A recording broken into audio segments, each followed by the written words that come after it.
নমস্কার, আপনারা দেখছেন সান্দন টিভি। আমি রয়েছে আপনাদের সাথে মীনাক্ষী। চোখ রাখছি এই মুহূর্তের প্রাইম নিউজে। আবারও চোরের দল হানা দিল বিশালগড় মহকুমার একটি বাড়িতে। মহকুমার সুকান্ত কলোনি রাস্তার মাথা এলাকায় জ্যোতি নম নামের এক মহিলার বাড়িতে চোরের দল হানা দিয়ে নগদ 10,000 টাকা লুট করে নিয়ে যায় বেশ কিছু স্বর্ণের অলংকারও। রাতের বেলায় জ্যোতি নম বাড়িতে ছিলেন না। অসহায় এই মহিলা সকালে বাড়িতে এসে দেখতে পায় গেটের তালা ভাঙা, ঘরের ভেতর লণ্ডভণ্ড হয়ে রয়েছে। খবর দেওয়া হয় পুলিশে। পুলিশ ঘটনাস্থলে ছুটে এসে তদন্ত শুরু করে। ওই তো রাত্রে শুরু হয়েছে। আপনি বাড়িতে আসলেন না? না, আমি বাড়িতে আসলাম না। আমি রুগীর ডিউটি করি। আমি তো জায়গা সন্ধ্যার সময় সন্ধ্যা করতে দিয়া ওই মেয়েটা গেছিলো, ওই বইয়ার মাথা গেছিলো, ওই বার্থডে আসলো বাচ্চাটার। তো তারা রাত্রে দেরি হয়ে গেছে, আইসে না। তো আইসে না যে ওখানে সকালটা বলে আমি বাড়িতে আছি, আয়া দিয়ে তালা ভাঙ্গা, ঘরে ঢুকে দেখলাম এই অবস্থা। ওই ব্যাগের ভিতরে 10,000 টাকা আসলো, ওইটা নাই। ওই মেয়েটার আসলো 7,000 টাকা, এইটা নাই। মায়েটার আসলো 3 জোড়া কানের, ওই তাই কিতা জানি কয় বন্ধক রাখে, তার হাত নাই, হাত পুরা, সারা শরীরে পুরা। তো তাই বন্ধক টন্ধক রাখা চলে থাকে আমার ইয়ানো। তার বাবার লগে থাকে না, ভাইয়ের লগে থাকে না, আমার ইয়ানো থাকে। আমি একা থাকি, আমার 2টা মেয়ে, ছেলে নাই, স্বামীও নাই।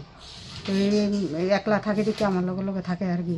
তারপরে ওই আমার এইখানে 3টা গলা চেন আসলো। আমার নাতিন একটা 13 বছরের রয়েছে, আর একটা হয়েছে 10 বছরের। আমি আমার গলার চেন আসলো একটা, আর নাতিনটার 1 জোড়া কানের, আর একটা গলার চেন আসলো, আর শুধু নাতিনের একটা গলার চেন আসলো। 3টা গলার চেন, 1 জোড়া কানের নিচে, আর আমার 10,000 টাকা নিচে। আহত অটো শ্রমিকের পরিবারকে সাহায্যের হাত বাড়িয়ে দিল গোকুলনগর রাস্তার মাথাস্থিত অটোরিকশা শ্রমিক সংগঠন। গত 12 জুলাই খোয়াই মহকুমা চিবড়ি এলাকায় স্ত্রী সন্তানকে নিয়ে শ্বশুর বাড়িতে বেড়াতে গিয়েছিল গোকুলনগর আদর্শ কলোনি এলাকার অটো চালক নিতাই বিশ্বাস। শ্বশুর বাড়িতে তাদের উপর একটি খুঁটি উপড়ে পড়ে। ঘটনাস্থলে মৃত্যু হয় অটো চালকের স্ত্রীর। স্থানীয়রা গুরুতর আহত অবস্থায় অটো চালক নিতাই বিশ্বাস এবং তার স্ত্রী সহ 2 সন্তানকে প্রথমে খোয়াই জেলা হাসপাতালে নিয়ে যায়। নিতাই বিশ্বাসের স্ত্রীকে মৃত বলে ঘোষণা করে হাসপাতালে চিকিৎসকরা। নিতাই বিশ্বাস এবং তার সন্তানদের অবস্থা আশঙ্কাজনক হওয়ায় তাদেরকে আগরতলা জিবি হাসপাতালে পাঠানো হয় উন্নত চিকিৎসার জন্য। আগরতলা জিবি হাসপাতালে বর্তমানে মৃত্যুর সঙ্গে পাঞ্জা লড়ছে অটো চালক নিতাই বিশ্বাস। বুধবার বিশালগড় মহকুমার রাস্তার মাথাস্থিত অটো চালকদের শ্রমিক সংঘের এক প্রতিনিধি দল নিতাই বিশ্বাসের বাড়িতে যায়। তারা বৃদ্ধ বাবা মায়ের সঙ্গে কথা বলে, আর্থিক সাহায্যের হাত বাড়িয়ে দেয় প্রতিনিধি দলটি।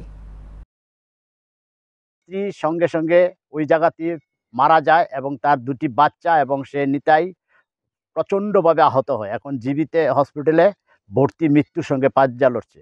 তাই আমরা রাস্তা মাতা শাখার অটো রিক্সা শ্রমিক সঙ্গে সমস্ত কার্যকর্তারা আজকে ওনার বৃদ্ধ মাতা এবং পিতাকে এসে দেখেছি, অত্যন্ত করুণ অবস্থায় আছেন।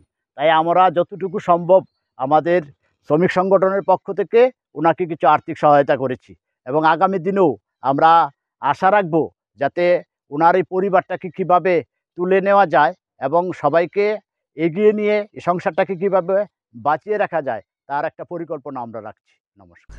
সম্প্রতি কমলাসাগর বিধানসভা কেন্দ্রের বিধায়কের বিরুদ্ধে ক্ষোভ উগরে দিয়ে বিজেপি কমলাসাগর মণ্ডলের সভাপতির পদ থেকে পদত্যাগ করেন সুবীর চৌধুরী। মণ্ডল সভাপতির পদ থেকে পদত্যাগ করার পর বুধবার তিনি সংবাদ মাধ্যমের মুখোমুখি হয়ে জানান, ত্রিস্তর পঞ্চায়েত নির্বাচনকে কেন্দ্র করে বিধায়কের বিশ্বাসঘাতকতার কারণে তিনি মণ্ডল সভাপতির পদ থেকে পদত্যাগ করেছেন। কিন্তু কমলাসাগর বিধানসভা কেন্দ্রে কোনোভাবেই বিরোধীদের 1 ইঞ্চি মাটি ছাড়া হবে না। ত্রিস্তর পঞ্চায়েত নির্বাচনে কমলাসাগর বিধানসভা কেন্দ্রের সকল বিজেপি প্রার্থীদের বিপুল ভোটে জয়ী করার জন্য তিনি সকলের প্রতি আহ্বান জানান। তিনি আরও জানান, দলের কোনো ক্ষতি তিনি চান না, দলের কোনো ক্ষতি হতে দেবেন না তিনি। বিধায়ক কমলাসাগর বিধানসভা কেন্দ্রে থাকেন না, কিন্তু বিধানসভা এলাকার বাসিন্দারা সকলে এলাকায় থাকে। তাই কমলাসাগর বিধানসভা এলাকায় বিজেপির জয়ের ধারা অব্যাহত রাখতে হবে। কমলাসাগর বিধানসভা কেন্দ্রে পঞ্চায়েত নির্বাচনকে কেন্দ্র করে বিধায়কের সঙ্গে অন্তর্ঘাতের ফলে, বিধায়কের বিশ্বাসঘাতকতার ফলে আমি মণ্ডল সভাপতির পদ থেকে ইস্তফা দিয়েছি। কিন্তু বর্তমানে কোনোভাবেই কমলাসাগর বিধানসভা কেন্দ্রে বিরোধীদের ছাড়া যাবে না। আমার ভারতীয় জনতা পার্টির পঞ্চায়েত, গ্রাম পঞ্চায়েত সদস্য, পঞ্চায়েত সমিতির প্রার্থী, জেলা পরিষদের প্রার্থী যারা হয়েছেন তাদেরকে বিপুল ভোটে জয়যুক্ত করার জন্য ভারতীয় জনতা পার্টির কার্যকর্তা এবং কর্মসংঘ বিধানসভা কেন্দ্রের গণদেবতাদের কাছে। 3টি নয়া আইন কার্যকর হওয়ার 16 দিন পর আন্দোলনে নামল গাড়ি চালকরা। বুধবার সকালে উদয়পুর থেকে রাজ্যের বিভিন্ন জায়গায় বাস পরিষেবা সহ অন্যান্য মাঝারি গাড়ি পরিষেবা বন্ধ রেখেছে গাড়ি চালকরা। রাজারবাগ স্টেশনে গাড়ি থেকে নামিয়ে দেওয়া হয় যাত্রীদের।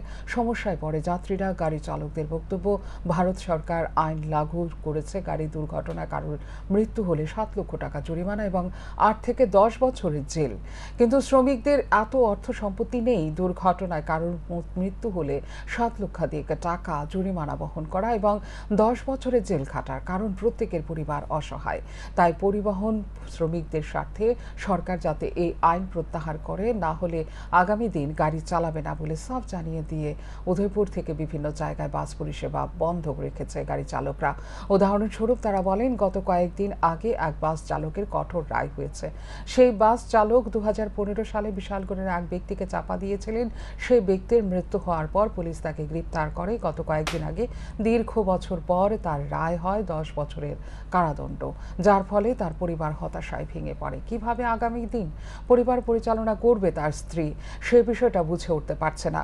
তাই এই ধরনের আইন অত্যন্ত অসহনীয়। গাড়ি চালকদের জন্য মানবিক দৃষ্টিভঙ্গি থেকে এই ধরনের আইন অবিলম্বে প্রত্যাহার করা জরুরি।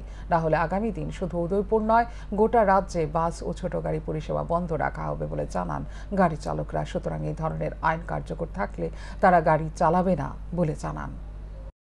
দেখুন, আমাদের এখানে যে অবস্থা, ভারত সরকার যে একটা আইন লাগু করছে, আমরা 10 বছর জেল, 7 লাখ টাকা জরিমানা, এই একটা ভারত সরকার একটা আইন করছে। কিন্তু আমরা শ্রমিকদের অর্থ সম্পত্তি নাই যে আমরা এই 7 লাখ টাকা দেবো আর 10 বছর জেল কাটবো। আমরা বাড়িঘর, সংসার, বউ বাচ্চা সবাই আছে, মা বাপ সবাই আছে। আমরা এটা চাই না যে সরকারের কাছে আমরা একটা সব শ্রমিকের একটা একান্ত বিনীত থাকবো যে এই আইনটা সরকার যেমন তুলনার ব্যবস্থা করে, পুরা এটা তুলনার ব্যবস্থা করতে হলে আমরা সব শ্রমিকরা মিলে গাড়ি চালাবো, এমন একটা আমরা সরকারের কাছে বার্তা। আর আমরা যে একটা ড্রাইভার কয়েকদিন অ্যাক্সিডেন্ট হয়েছে, 2015-তে অ্যাক্সিডেন্ট হয়েছে, 2015 অ্যাক্সিডেন্ট, আজকে 2024 চলে। এই 24 রায় ঘোষণা হয়েছে, হ্যাঁ 10 বছর জেল হইব আর 50,000 টাকা জরিমানা। তো হ্যাঁ ফ্যামিলিটা একদম নিরুয়ায়, একদম আমার বাড়ির পাশে, কিন্তু হ্যাঁ একদম নিরুয়ায়, তার ফ্যামিলি পুরা। নিজ ঘর থেকে রহস্যজনক ঝুলন্ত মৃতদেহ উদ্ধার 10ম শ্রেণীর ছাত্রীর। মৃত ছাত্রীর নাম লক্ষ্মী বিন, বয়স 16। ঘটনা রাজধানী লঙ্কামোড়া বিনপাড়া এলাকায়। বুধবার সকালে মা বাবা কাজের উদ্দেশ্যে বাড়ি থেকে বের হয়ে যাওয়ার পর প্রদীপ বিনের মেয়ে লক্ষ্মী বিন আত্মহত্যা করেছে বলে এলাকাবাসীর ধারণা। মৃত ছাত্রীর ছোট ভাই বোনের মৃতদেহ দেখতে পেয়ে খবর দেয় আশপাশের মানুষজনকে। আশপাশের মানুষজন খবর দেয় পুলিশকে। পুলিশ এসে মৃতদেহ উদ্ধার করে ময়নাতদন্তের জন্য জিবি হাসপাতালে মর্গে পাঠায়। মৃত্যুর কারণ নিয়ে পরিবার ও আশপাশের লোকজন ধোঁয়াশায় রয়েছে। তবে জানা যায়, গত কয়েক মাস আগে এক নাবালকের সাথে তার ভালোবাসার মতো সম্পর্ক গড়ে উঠেছিল। পরবর্তী সময়ে দুজনের বয়স 18 না হওয়ায় পরিবারের পক্ষ থেকে বিষয়টি মেনে নেওয়া হয়নি। এরই মধ্যে মৃতদেহ উদ্ধারের ঘটনা কিছুটা ইঙ্গিত বহন করছে, হতে পারে সেই ঘটনার রিস ধরে এই ঘটনা। কান্নায় ভেঙে পড়ে পরিবারের লোকজন। মৃতদেহ ময়নাতদন্তের পর বুধবার বিকেলে পরিবারের হাতে তুলে দেওয়া হয়। তুমি কে দেখছে বিষয়টা? প্রথমে এর ছোট ভাই। কি অবস্থা দেখছে? ছোট এর ভাই দেখছে যে ঘরের ভিতরে লটকাই রয়েছে। হ্যাঁ, তো দিকার ডরে গেছে, ডরে আসলে দূর দিয়ে আইসে সেটা দরজা গেটের সামনে চিলেতেছে। তারপরে তখন আমি আইতেছি আমার খেয়ে থেকে, তখন আমার কাকু দিদি তো ফাঁসি লাগেছে। আমি দূর দিয়ে পাশেই বাড়ি, দূর দিয়ে গিয়ে সেটা মারে কইছি, মা একটু দূর দিয়ে যাও, গিয়ে দেওয়া হচ্ছে কী হচ্ছে। তারপরে দূর যাইছে মা, তারপরে মা আর ছোটো ভাই দুজন গিয়ে সেটা দরজা ফাঁক করে দেখে যে আপনার লটকাই রয়েছে। ঘর আবার অন্ধকার, লাইট জ্বলে না নাই। পঞ্চায়েত হলো সবচেয়ে লুটের জায়গা। এখানে হিসাব নিকেশ নেই। তাই পঞ্চায়েত দখল নিতে বিজেপি ভোট করতে চাইছে না। যদি ভোট করে তাহলে মানুষের ক্ষোভের বহিঃপ্রকাশ ঘটবে। বুধবার সিআইটিও কার্যালয়ে রমেন্দ্র ওরফে চন্দন দাশগুপ্তের স্মরণ সভায় বক্তব্য রেখে এই কথাগুলো বলেন পলিট ব্যুরোর সদস্য তথা প্রাক্তন মুখ্যমন্ত্রী মানিক সরকার। চিরদিন সবার একরকম যায় না।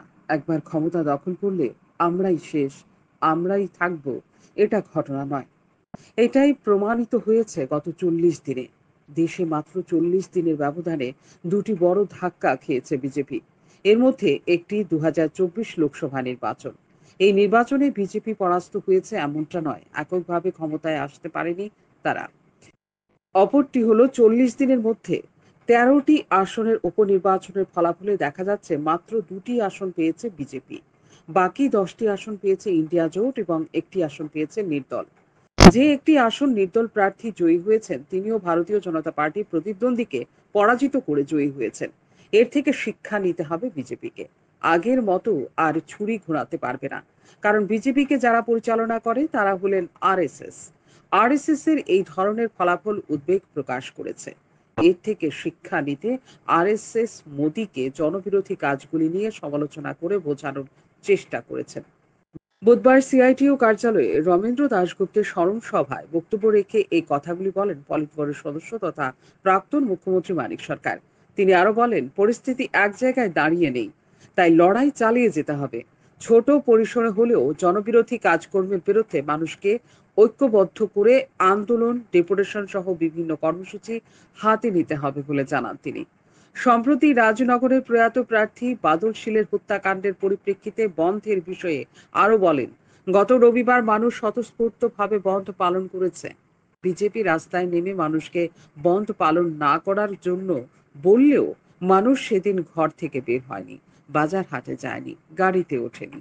সবচেয়ে বড় বিষয় হলো সেদিন মানুষ খার্চি পুজোতেও তেমন লক্ষণীয়ভাবে অংশ নেয়নি। এর থেকে প্রমাণিত মানুষ সরকারের উপর আস্থা রাখতে পারছে না এবং সরকারও মানুষকে বিশ্বাস করতে পারছে না। শুধু তাই নয়, দলের মধ্যেও অবিশ্বাসের বাতাবরণ সৃষ্টি হয়েছে। আসন্ন পঞ্চায়েত নির্বাচনের জন্য মনোনয়ন দিতে গিয়ে নিজেদের মধ্যে সংঘর্ষ হচ্ছে, কারণ পঞ্চায়েত নির্বাচন হলো সবচেয়ে লুটের জায়গা। এখানে হিসেব নিকেশ নেই, আয় উপার্জনের কেন্দ্র পঞ্চায়েত। তাই পঞ্চায়েত দখলে নিতে বিজেপি ভোট করতে চাইছে না। যদি ভোট করে তাহলে মানুষের ক্ষোভের বহিঃপ্রকাশ ঘটবে। তাই লড়াই চালিয়ে যেতে হবে, কারণ যারা সরকার পরিচালনা করছে তারা চরমপন্থী শক্তির অংশীদারি বলে এদিনের স্মরণ সভা থেকে দাবি করেন মানিক সরকার। যে শাসন ব্যবস্থা এখানে কায়েম করার চেষ্টা করছে তার বিরুদ্ধে আমাদের লড়াইকে তীব্র এবং ব্যাপক করতে হবে। এই লড়াই থেকে বর্তমান সময়ে যে পঞ্চায়েত নির্বাচনের প্রস্তুতি চলছে একে আলাদা করে দেখবার কোনো সুযোগ নেই। আমি যেটা বলবো, পরিস্থিতি কিন্তু এক জায়গায় দাঁড়িয়ে। 2019 পঞ্চায়েত নির্বাচন হয়েছিল, 18 তোলা সরকার আসে, কিছু উপনির্বাচন হয়েছে, জবরদস্তি করে আমাদের নির্বাচিত যারা তাদেরকে হাতিয়ে দিয়ে সেগুলি রূপ দেখানো নির্বাচনের নামে তারা দখল করেছে, কিন্তু আলটিমেটলি 19 সাধারণ নির্বাচন করতে হয়েছে। আমাদের প্রস্তুতি ছিল, কিন্তু মনোনয়ন পত্রই জমা দেওয়ার মতো কোনো পরিবেশ পরিবর্তন হচ্ছিল না। তখন মানে হচ্ছে ওদের দেশের ছিল সন্ত্রাসের মানে রমরমা অবস্থা, চারিদিক থেকে সমস্ত একটা স্তব্ধতা বিরাজ করছে। 96% আসন জেলা, সমিতি এবং পঞ্চায়েত বিনা নির্বাচনে, বিনা প্রতিদ্বন্দ্বিতায় বিজেপি দখল করেছে। এবং এই নির্বাচনে দেখা গেছে আইপিএফটি তাদের সহযোগী 18 নির্বাচনে আইপিএফটি 8টি আসনে জয়যুক্ত হয়েছিল, তাদের মন্ত্রিসভায় 2 জন সদস্য। সেই আইপিএফটিকেও পঞ্চায়েত নির্বাচনে যখন মনোনয়নপত্র জমা দেওয়ার চেষ্টা করছে তারাও আক্রান্ত করেছে। এ নিয়ে প্রথম আইপিএফটি বিজেপির মধ্যে কিছু বিরোধ বাঁধে, পরবর্তী সময় সেটা তারা মীমাংসা করে নেয় এবং ঐক্যবদ্ধ হয় মূল আক্রমণটা কেন্দ্রীভূত করতে হবে মাঝবাড়ি কমিউনিস্ট পার্টির বিরুদ্ধে বামফ্রন্টের। এই পরিস্থিতিতে দাঁড়িয়ে 96 আসন এভাবে দখল করে বাদ বাকি যে 4 আসন তথাকথিত ভোট, এগুলি যখন পড়া চলছে, করোনা কেন্দ্র থেকে আমাদের যে সাহসী বন্ধুরা সেখানে যাওয়ার চেষ্টা করেছেন, পিটিয়ে ধাক্কা দিয়ে ঘাড়ে ধরে ছুঁড়ে ফেলে দিয়ে সেগুলো তারা দখল করে নিয়েছে। তারপরে হচ্ছে 100% তারাই সেখানে দখল করেছে। এবার তার পরিস্থিতি কিন্তু এরকম না। আয়োজিত স্মরণ সভায় এদিন এছাড়া উপস্থিত ছিলেন প্রাক্তন মন্ত্রী মানিক দে, সংগঠনের নেতৃত্ব রমা দাস সহ অন্যান্যরা। শান্তন টিভি। বুধবার আগরতলা পৌর নিগমের 14 নম্বর ওয়ার্ডের অন্তর্গত দুর্গা চৌমুহনী বিপণী বিতানটি সরেজমিনে পরিদর্শন করেন পৌর নিগমের মেয়র দীপক মজুমদার ও কমিশনার শৈলেশ কুমার যাদব। সাথে ছিলেন স্থানীয় কর্পোরেটর। দুর্গা চৌমুহনী বিপণী বিতানটি সরেজমিনে পরিদর্শনের পর নিগমের মেয়র দীপক মজুমদার জানান, বিপণী বিতানের বেশ কিছু দোকানঘর বন্ধ রয়ে আছে। অনেকেই দীর্ঘদিন ধরে ভাড়া দিচ্ছেন না, তাই তাদেরকে নোটিশ প্রদান করা হবে 7 দিনের মধ্যে বকেয়া ভাড়া প্রদান করে দোকানঘর খোলার জন্য। অন্যথায় এই দোকানঘর অন্য কাউকে প্রদান করা হবে। বেশ কিছু ঘর কিছু শ্রমিক সংগঠন দখল করে রেখেছে, সেই সকল ঘরগুলিও দখলমুক্ত করা হবে। বিপণী বিতানের সামনে অবৈধভাবে বহু যানবাহন পার্কিং করে রাখা হয়েছে। এই বিষয়ে ট্রাফিক দপ্তরকে ব্যবস্থা গ্রহণের জন্য বলা হয়েছে। বিপণী বিতানে একটি সাইকেল স্ট্যান্ড রয়েছে, সেখানে রাতের বেলায় অসামাজিক কাজকর্ম হয়। এই অসামাজিক কাজকর্মের বিরুদ্ধে স্থানীয়দের প্রতিরোধ গড়ে তোলার আহ্বান জানান তিনি। মেয়র দীপক মজুমদার আরও জানান, বিপণী বিতানের চারপাশে রাস্তা তৈরি করা হবে। কিন্তু পরিলক্ষিত করি যে আমাদের এটা একটা ব্যবসার কেন্দ্র ঠিকই, কিন্তু অনেকগুলি ঘর যারা নিয়েছেন তারা ব্যবসা করেন না। এবং আমরা লক্ষ্য করেছি বিভিন্ন ব্যবসায়ীরা তারা ঘর যেমন বন্ধ রাখেন বা যারা ঘর খুলে রাখে ব্যবসাও করছেন, তারা নিয়মিত যেটা ভাড়া এটা তারা দিচ্ছেন না। অনেকেই টাকা জমে গেছে। আমরা নোটিশ দিয়েছি 7 দিনের মধ্যে ওদেরকে পেমেন্টগুলি করতে হবে, নয়তো আমরা অন্য কাউকে দেবো যারা ব্যবসা করতে উৎসাহী।